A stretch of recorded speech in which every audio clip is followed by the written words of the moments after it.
लखनपुर नामक एक गांव हुआ करता था। उस गांव में शरण और कुनील नाम के दो लड़के रहते थे। वो दोनों ही बहुत अच्छे दोस्त थे। जैसे जैसे समय बीतता गया वो दोनों बड़े हो गए। अब दोनों की शादी भी हो चुकी थी। शरण की पत्नी का नाम मोनालिसा और कुनील की पत्नी का नाम तरुणी है। वह बहुत ही समझदार और सुशील है और उनकी एक प्यारी सी बेटी भी है। कुनील और शरण दोनों ही जितेंद्र सिंह के गोदाम में करते हैं और उस काम से जो भी पैसे मिलते वो दोनों अपने अपने पत्नियों को दे देते थे। लेकिन अब बहुत दिन हो गए थे, कुनील के पास कोई भी काम नहीं था, जिससे उनके घर में बुरे हालात हो चुके थे। आखिर ऐसे कब तक चलेगा? घर में खाने के लिए कुछ नहीं है। माँ ने जो सोने का हार दिया था उसे गिरवी रख कर इस हफ्ते का राशन जैसे तैसे करके लाई हूँ। आखिर तुम कब तक घर में ऐसे पड़े रहोगे? कोई काम क्यों नहीं ढूंढ लेते? अरे भाग्यवान, मैं तो कोशिश कर रहा हूँ लेकिन कोई काम नहीं मिल रहा है। तुम तो जानती ही हो कि बाहर काम मिलना कितना मुश्किल है। मैं समझती हूँ, लेकिन तुम्हें और कोशिश करनी चाहिए। अगर तुम ऐसे ही बैठे रहे कि काम नहीं मिल रहा तो घर का खर्चा कैसे चलेगा? शरण को देखो, वह भी तो रोज काम पर जाता है और तुम हो कि हर रोज खाली हाथ घर लौट आते हो। तुम एक काम करो, तुम आज ही जाकर शरण से बात करो, क्या पता वही तुम्हें कहीं काम दिला दे। तुम ठीक कह रही हो, मुझे एक बार शरण के पास जाकर बात करनी चाहिए। तुम बिल्कुल भी चिंता मत करो, मैं सब कुछ ठीक कर दूंगा। अगले दिन सुबह कुनील शरण के घर जाता है।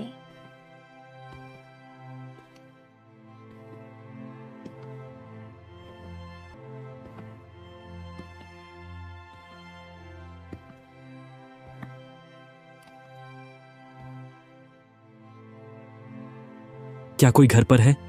अरे शरण भाई। जी कुनील भैया, बोलिए कैसे आना हुआ? क्या घर पर शरण भाई है? कृपया करके उनको एक बार बाहर बुला दीजिए।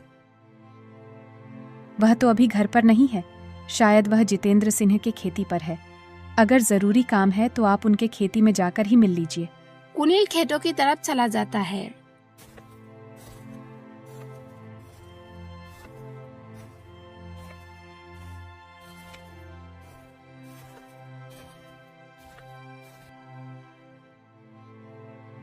शरण भाई, क्या तुम्हारे यहाँ काम करने के लिए कोई जगह है? अगर मुझे भी कोई काम मिलता है तो बहुत अच्छा होगा। मुझे तो इस बारे में कोई पता नहीं, लेकिन अगर तुम चाहते हो यहाँ काम करने के लिए तो हम सेठ जी के वहां जाकर बात कर सकते हैं। हाँ, अच्छा है, मुझे तो बस काम मिल जाए। हम कल सुबह ही सेठ जी के वहां चले जाएंगे। हाँ ठीक है, कल सुबह जल्दी मिलते हैं। अगले दिन सुबह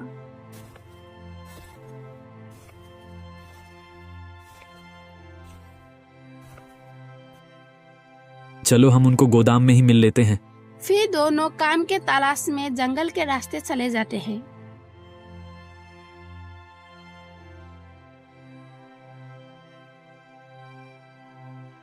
रास्ता बहुत ही लंबा था।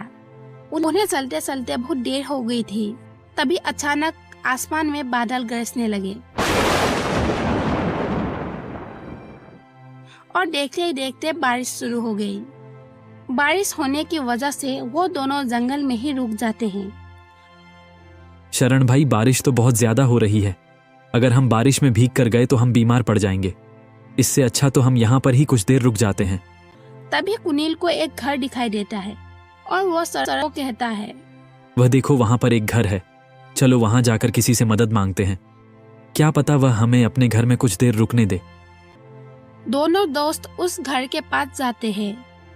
क्या कोई घर पर है? हमें थोड़ी मदद चाहिए थी। हाँ बेटा, अंदर आ जाओ। जब दोनों अंदर जाते हैं तभी वो देखते हैं कि उस घर में एक बूढ़ी औरत है। माँ जी, हमें थोड़ी मदद चाहिए थी। दरअसल हम जितेंद्र की गोदाम की तरफ जा रहे थे काम की तलाश में, और अचानक से जोरदार बारिश आ गई और हम इसी जंगल में फंस गए। इसलिए हमें थोड़ी मदद चाहिए थी। क्या आप हमें थोड़ी देर यहाँ पर रुकने दे सकते हो, जब तक बारिश नहीं रुक जाती? बारिश रुकने के बाद हम यहाँ से चले जाएंगे। हाँ क्यों नहीं, तुम जितनी देर चाहे यहाँ रह सकते हो। दोनों वहाँ चुपचाप बैठ जाते हैं। खाने की खुशबू आ रही थी। वो दोनों बार बार खाने की तरफ ही देख रहे थे। बूढ़ी औरत सब समझ गई थी। बेटा तुम दोनों खाना खा लो, खाना पक गया है। नहीं नहीं माँ जी, आप खाओ। आपने तो अपने लिए ही खाना बनाया होगा। नहीं, मैंने तीनों के समान खाना बनाया है। आओ खा लो। बूढ़ी माँ के कहने से वो दोनों खाना खा लेते हैं।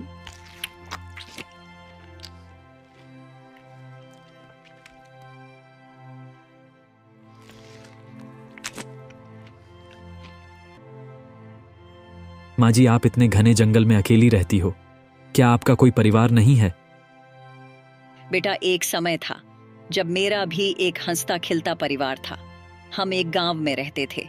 एक दिन उस गांव में एक भयंकर तूफान आया और उस भयंकर तूफान ने मेरे सारे परिवार को बहा ले गया। बस में ही बच गई थी। इसीलिए मैं इस जंगल में अकेले रहती हूँ। मेरा अपना कोई नहीं है। माँ जी, अगर आप बुरा ना मानो तो आप हमारे साथ चलकर हमारे घर में रह सकते हो। मेरे घर मैं और मेरी पत्नी और एक बेटी ही रहते हैं। मेरी माँ जल्दी हमें छोड़कर चली गई थी। अगर आप हमारे साथ चलकर हमारे घर पर रहोगी तो मुझे बहुत खुशी होगी। आपको इस घने जंगल में अकेले रहने की कोई जरूरत नहीं। आप बस मेरे साथ चलो। नहीं बेटा, मैं यही खुश हूँ। अब यह जंगल ही मेरा घर है। पर तुमने मुझे पूछा, यही मेरे लिए बहुत बड़ी बात है। थोड़ी देर में बारिश रुक जाती है। अच्छा माँ जी, अब हम चलते हैं। बारिश थम गई है। आप एक बार फिर सोच लीजिए। अगर आप हमारे साथ चलना चाहे तो चल सकती है। नहीं बेटा, तुम्हारा शुक्रिया, पर मैं यहीं पर ही खुश हूँ। ये जंगल अब मेरा अपना घर है। ठीक है, तो फिर आप हमें अब आज्ञा दीजिए। अब हम चलते हैं। रुको बेटा, तुम दोनों मुझे बहुत नेक दिल लगे हो, इसलिए मैं तुम दोनों को कुछ देना चाहती हूँ।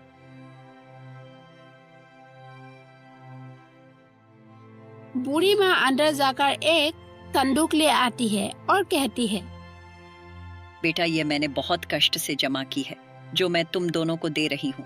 मैं तो अब बूढ़ी हो चुकी हूँ। अब ये मेरा किसी काम का नहीं। तुम दोनों ये रख लो और इसके अंदर जो भी है तुम दोनों एक समान आधे आधे कर लेना। माँ, इसमें क्या है? खोल कर देख लो इसमें क्या है। जब कुनील संदूक को खोलता है तब वो देखता है कि उसके अंदर बहुत सारे सोने के सिक्के हैं। तब उन दोनों की आंख खुली की खुली रह जाती है। इतने सारे सोने के सिक्के? माँ जी, आप हमें इतने सारे सोने के सिक्के क्यों दे रही हो? बेटा अब मेरा अपना कोई नहीं है और तुम दोनों मुझे बहुत नेक दिल इंसान लगे, और तुम्हारे कपड़े को देखकर लगता है कि तुम्हें इन पैसों की जरूरत है। अब तुम दोनों इसे रख सकते हो। इसमें तुम दोनों का बराबर का हक है। उसके बाद वो दोनों बूढ़ी माँ को धन्यवाद कहकर अपने गांव की तरफ चले जाते हैं। दोनों अपने मन में अपने अपने सपने सजा रहे थे। इतने सारे सोने के सिक्के, इतने सिक्कों से तो मैं बहुत अमीर बन जाऊंगा। पहले मैं एक घर खरीदूंगा, उसके बाद एक कारोबार शुरू करूंगा और अपनी आराम की जिंदगी जीऊंगा। इन पैसों से मैं सबसे पहले एक बड़ा सा घर खरीदूंगा और एक बिजनेस शुरू करूंगा और अपनी पत्नी के लिए सोने का हार भी दिलाऊंगा। वह बहुत ही खुश हो जाएगी। शरण भाई, घर पहुंचते ही हम इन सिक्कों को आधा आधा बांट लेंगे। कुनील के मुंह से सिक्कों को आधा आधा बांटने की बात सुनकर शरण को बहुत गुस्सा आता है और वो अपने मन में सोचने लगता है, अगर मैं इस सिक्कों को आधा आधा बांटूंगा तो मेरे सपने भी आधे ही रह जाएंगे। भला मैं इन सिक्कों को इसके साथ क्यों बांटूं? मुझे तो पूरे के पूरे सिक्के चाहिए। पर मैं ऐसा क्या करूं जो ये सब सिक्के मुझे मिले? दोनों अपने अपने सोच में आगे बढ़ रहे थे। तभी शरण को एक कुआं दिखाई देता है। तभी शरण उस कुएं में कुनील को धक्का दे देता है। तभी कुनील जोर से चिल्लाता है, सुनील भाई, मुझे बचाओ, मुझे बचाओ। अरे भाई, तुम खुद कुएं में नहीं गिरे हो, मैंने ही धक्का दिया है ताकि ये पूरे सोने के सिक्के मुझे मिल जाए। अब ये सारे सोने के सिक्के मेरे हो गए। शरण वहाँ से चुपचाप चला जाता है। रात के समय जब शरण घर पहुँचता है तभी कुनील की पत्नी शरण को देखकर कहती है, अरे भैया, आपके साथ कुनील नहीं आए हैं क्या? वह तो आपके साथ ही गए थे। वह कहाँ रह गए? वह अब तक घर नहीं आए। मेरा जी बहुत घबरा रहा है। वह ठीक तो होंगे ना? शरण सच को छुपाकर कहता है, कुनील और मैं एक साथ ही बाजार गए थे और मैंने सेठ जी से उसकी बात भी कराई थी और सेठ जी ने उसको कल से काम में भी आने के लिए बोल दिया था। उसके बाद कुनील वहां से चला गया था और मैं काम करके अभी घर लौटा हूँ। चिंता मत करो, वह आ जाएगा। शायद वह किसी काम से किसी और जगह चला गया हो। रात होने की वजह से वह वहां ही रुक गया हो। आप सुबह तक इंतजार करो, मुझे पक्का विश्वास है वह सुबह तक घर लौट आएगा। सुबह हो गई थी लेकिन कुनील अब तक घर नहीं लौटा था, जिससे उसकी पत्नी बहुत ही घबरा जाती है। उसके बाद वो सरन के घर जाती है। भैया सुनील अब तक घर नहीं लौटे। मुझे समझ नहीं आ रहा कि वह कहाँ गए। वह ठीक तो होंगे ना? भैया पता मुझे ऐसा क्यों लग रहा है कि वह ठीक नहीं है। सरन परेशान होने की नाटक करके कहता है, बहन मैं अभी जाकर कुनील का पता लगाता हूँ, आप टेंशन मत लीजिए। सरन उसे दिलासा देते हुए वो कहीं बाहर चला जाता है और एक दूर जंगल में जाकर बैठ जाता है और वो अपने मन में सोचने लगता है, अब लखन तो कभी वापस नहीं आएगा, वह तो अब तक मर चुका होगा। थोड़ी देर यही बैठ जाता हूँ, उनको लगेगा मैं कुनील को ढूंढ रहा हूँ।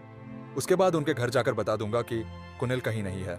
उसके बाद मैं उस सोने के सिक्के को बेचकर आराम की जिंदगी जीऊंगा।